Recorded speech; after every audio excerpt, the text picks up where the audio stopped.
নজর রাখবো আমরা পিংলার দিকে। পিংলা সেখানে সরকারি খাল দখল করে বেআইনি নির্মাণ তৈরি হয়েছে। একের পর এক বাড়ি, দোকান, খাল সংস্কার করতে এইসব দখলদারদের নোটিশ ধরালো সেচ দফতর। মাথাভাঙায় আবার বেআইনি নির্মাণ ভেঙে দিল প্রশাসন।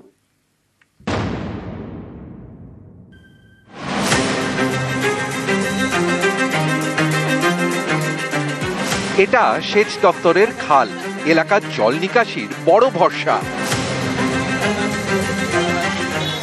এই খাল দখল করে একের পর এক নির্মাণ তৈরি হয়েছে বাড়ি আর দোকান। পশ্চিম মেদিনীপুরের পিংলা, এখানকার দুজিপুর এবং গোপীনাথপুর এলাকা দিয়ে বয়ে গিয়েছে সেচ দপ্তরের খাল। এই খালের দুপারে একের পর এক বাড়ি, দোকান, এতে খাল এখন যেন নালা। এই খাল সংস্কারের উদ্যোগ নিয়েছে সেচ দপ্তর।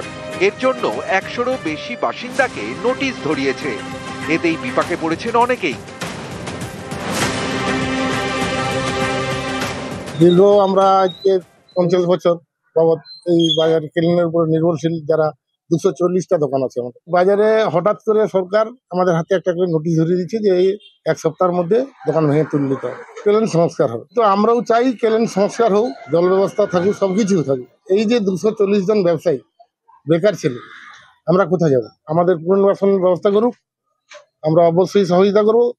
সমস্ত কিছু করে ক্যানালটা সংস্কার যাতে করতে পারি তার জন্য নোটিশটা দেওয়া হয়েছে। ওগুলো ইলিগ্যাল কিনা বলতে পারবো না, ওদের সমস্ত কিছু বলেছি যে ওদের ডকুমেন্টস থাকে তাহলে নিয়ে আসবে, না হলে ওরা তুলতে হবে, স্যারা যাই ইনস্ট্রাকশন দেবে। দুইপুর গোপীনাথপুরের মতো দুটো বাজারে মিলে আমি প্রায় দিয়েছি 100-র উপরে। অবৈধ যারা আছে তাদেরকে উঠে যেতে হবে, তার জন্য স্যার করতে বলেছে, করতে আমি করেছি। এটা এখানে সংস্কারের আমরা উদ্যোগ নেবো আর কি। ওটা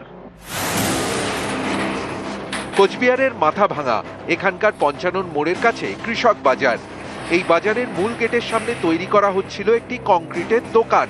বেআইনি সেই দোকান ভেঙে দিল পুলিশ।